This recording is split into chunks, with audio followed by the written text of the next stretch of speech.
Hi all, എൻ്റെ പേര് സാജു. ഞാൻ ആലുവ സ്വദേശിയാണ്. ഒച്ചപ്പാടും ബഹളമൊക്കെ കഴിഞ്ഞ് നാളെ നമ്മൾ വോട്ട് ചെയ്യാൻ പോകുന്ന ദിവസമാണ്. നമ്മൾ ആർക്കാണ് വോട്ട് ചെയ്യേണ്ടത് എന്ന ഒരു തീരുമാനം എടുക്കേണ്ട സമയമാണത്. നിങ്ങൾ ആർക്ക് വോട്ട് ചെയ്യും? ഇപ്പോഴും ഒരു തീരുമാനം എടുക്കാൻ പറ്റാത്ത അവസ്ഥയിലായിരിക്കും പലരും. കാരണം നമ്മൾ ഉദ്ദേശിക്കുന്ന ആളുകളായിരിക്കില്ല ചിലപ്പോൾ മത്സരിക്കുന്നത്. പാർട്ടി നിർദ്ദേശിക്കുന്ന ഏതൊരു പോങ്ങനെയും വോട്ട് ജയിപ്പിക്കുക എന്നുള്ള ഉത്തരവാദിത്തമായിരിക്കും പല പാർട്ടിയും വിശ്വസിക്കുന്ന ജനങ്ങൾ ഇപ്പോൾ അനുഭവിക്കുന്നത്. ജനങ്ങളാൽ ജനങ്ങൾക്ക് വേണ്ടി തിരഞ്ഞെടുക്കപ്പെടുന്ന ജനപ്രതിനിധി എന്നായിരുന്നു പണ്ട് പറഞ്ഞിരുന്നത്. ഇപ്പോൾ നേരെ തിരിച്ചാണ്, പാർട്ടിയാൽ ജനങ്ങൾക്ക് വേണ്ടി തിരഞ്ഞെടുക്കപ്പെടുന്ന ജനപ്രതിനിധി. കാരണം ഏതൊരു പോങ്ങൽ നിർത്തിയാലും അവർ ജയിപ്പിക്കേണ്ട ഗതികേട്ടിലേക്കാണ് പോന്നിരിക്കുന്നത്.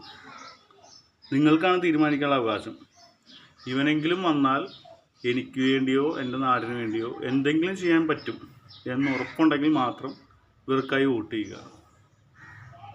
അധികാരത്തിന് വേണ്ടി ഇത്ര നാൾ വർക്ക് ചെയ്തൊരു പാർട്ടിയിൽ നിന്നും മാറി മറ്റൊരു പാർട്ടിയിലേക്ക് പോകുന്ന, അതായത് സ്വന്തം അച്ഛനെയോ അമ്മയോ മാറ്റിപ്പറയാൻ തുല്യമായിട്ട് മറ്റൊരു പാർട്ടി പോകുന്ന ആളുകളെയും നമ്മൾ ഇക്കൊല്ലം കണ്ടിട്ടുണ്ട്. അപ്പോൾ ഞാൻ ചോദിക്കട്ടെ, ഈ മാറിയിരിക്കുന്ന ആളുകളോട് ഇത്ര നാളും നിങ്ങൾ വിശ്വസിച്ച്, ഈ പാർട്ടി വിശ്വസിച്ച് നിങ്ങളെ പിന്തുണച്ചിരുന്ന ജനങ്ങൾ ആരായി? ഒരു അധികാരത്തിന് വേണ്ടി ഒറ്റയടിക്ക് പാർട്ടിയെ മാറ്റി മറ്റൊരു പാർട്ടിയിൽ ചേരുമ്പോൾ നിങ്ങൾ വിശ്വസിച്ച ആളുകൾ എന്താ ചെയ്യേണ്ടത്? അവരാരായി? പിന്നെ വാഗ്ദാനങ്ങൾ. 10 കൊല്ലമായിട്ട് ഭരിക്കുന്ന നമ്മുടെ ഇപ്പോൾ ഭരിച്ചുകൊണ്ടിരിക്കുന്ന പാർട്ടി ഒരുപാട് വാഗ്ദാനം തന്നിട്ടുണ്ട്. ഈ 10 കൊല്ലം ഇവർക്കൊന്നും ചെയ്യാൻ പറ്റിയിട്ടില്ല. ഇനി ഒരു 5 കൊല്ലം കൂടി തന്നാലാണ് ഇതൊക്കെ ചെയ്തു തരാം എന്നൊരു വാഗ്ദാനം തന്നിട്ടുണ്ട്. എന്തിനാണ് വോട്ട് ചെയ്യുന്നത്? അറിയില്ല, ഇപ്പോഴും അറിയില്ല. നിങ്ങൾക്ക് ആർക്കെങ്കിലും അറിയാമോ? മനസ്സിലാവുന്നില്ല. നമ്മുടെ വോട്ട് മെഷീൻ്റെ അടിയിൽ ഒരു സ്വിച്ച് ഉണ്ട്, നോട്ട എന്നൊരു സ്വിച്ച്. അതായത് ഈ മുകളിൽ കൊടുത്തിരിക്കുന്ന ഒരു പോങ്ങന്മാരെ ഞങ്ങൾക്ക് ആവശ്യമില്ല, ഇവർ ഞങ്ങളെ ഭരിക്കാൻ യോഗ്യരല്ല എന്ന് കാണിക്കുന്ന ഒരു അധികാരം നമുക്കുണ്ട്. കാണിക്കാനാണ് ആ നോട്ട എന്ന സ്വിച്ച് വെച്ചിരിക്കുന്നത്. നിങ്ങളത് പ്രസ് ചെയ്യുക. എൻ്റെ അഭിപ്രായത്തിൽ, കാരണം ഇവരൊന്നും നമ്മളെ ഭരിക്കാൻ യോഗ്യരല്ല.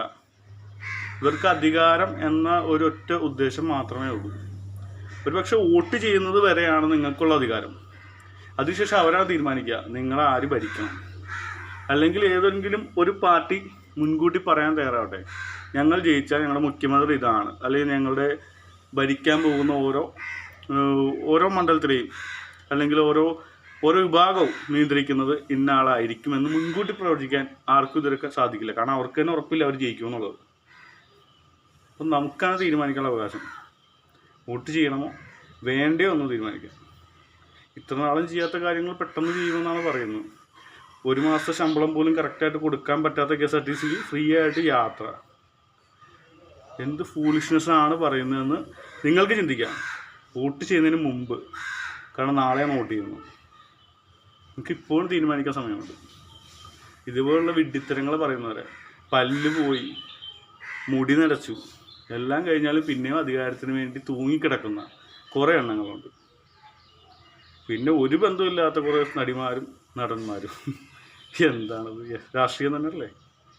ജനങ്ങളെ സേവിക്കണം എന്ന ഉദ്ദേശം ഒന്നും തന്നെ ഇവർക്കില്ല. അധികാരം കിട്ടുക എന്ന ഒരു ഉദ്ദേശം മാത്രം വെച്ചുകൊണ്ട് വന്നിരിക്കുന്ന ആളുകളാണ്. എല്ലാവരും ഞാൻ പറയുന്നില്ല, മറ്റു പലരുണ്ട് നമുക്ക് വേണ്ടി സേവനം ചെയ്യാൻ തയ്യാറായിട്ടുള്ളൂ. അവർക്ക് വോട്ട് ചെയ്തോളൂ. ബാക്കിയുള്ളവർക്ക് ദയവ് ചെയ്യാണ്ടിരിക്കുക. എൻ്റെ അച്ഛൻ ഈ പാർട്ടിയിലുള്ളതാണ്, അല്ലെങ്കിൽ അമ്മ ഈ പാർട്ടിയിലുള്ളതാണ്, മാമൻ ഈ പാർട്ടിയിൽ വിശ്വസിക്കുന്ന ആളതുകൊണ്ട് ഞാനും അവർക്കേ വോട്ട് ചെയ്യും എന്ന അവസ്ഥയിലാണ് പലരും. പക്ഷെ ചിന്തിക്കേണ്ട ഒരു കാര്യമുണ്ട്. ഈ കഴിഞ്ഞ ഒരു 5 കൊല്ലം നമുക്ക് വേണ്ടി അല്ലെങ്കിൽ നമ്മുടെ നാടിന് വേണ്ടി ഇവരെ കൊണ്ട് എന്തെങ്കിലും ചെയ്യാൻ സാധിച്ചിട്ടുണ്ടോ? ഉണ്ടെങ്കിൽ മാത്രം അവർക്ക് വോട്ട് ചെയ്യുക. ഇല്ലെങ്കിൽ നോട്ട എന്ന സ്വിച്ച് തന്നെ അമർത്തുക. നമ്മുടെ അവകാശമാണത്. നിങ്ങൾക്കാണ് തീരുമാനിക്കാനുള്ള അവകാശം. ഒരു സഹോദരിയെ നമ്മൾ ജയിപ്പിച്ചിട്ടുണ്ട് വയനാട്. കേരളമായിട്ട് ഒരു ബന്ധമില്ലാത്തൊരു മനുഷ്യൻ. എന്തിനാണ് ജയിപ്പിച്ചതെന്ന് ഇപ്പോഴും അവിടുത്തെ ആൾക്കാർക്ക് അറിയില്ല. കാരണം വല്ലപ്പോഴെങ്കിലും ഒന്ന് വന്ന് പോവുകയാണെങ്കിൽ ഒന്നായിരുന്നു. ദുരന്തം വരുമ്പോൾ വന്ന് വിസിറ്റ് ചെയ്ത് കറങ്ങി ഏതെങ്കിലും ചായക്കടയിൽ കയറി ചായ കുടിച്ച് ഫോട്ടോ ഇട്ടിട്ട് കാര്യമില്ലല്ലോ. അവർക്ക് ഉപകാരമുള്ള എന്തെങ്കിലും ചെയ്യാൻ കഴിയുന്നവരായിരിക്കണം വരുന്നവർ. ഒരു ബന്ധമില്ലാത്ത കുറേ പേരെ ജയിപ്പിച്ചിട്ട് ഒരു കാര്യമില്ല. നിങ്ങൾക്ക് തീരുമാനിക്കാം. അവകാശം നിങ്ങളുടെ കയ്യിലുള്ളത്. ബൈ.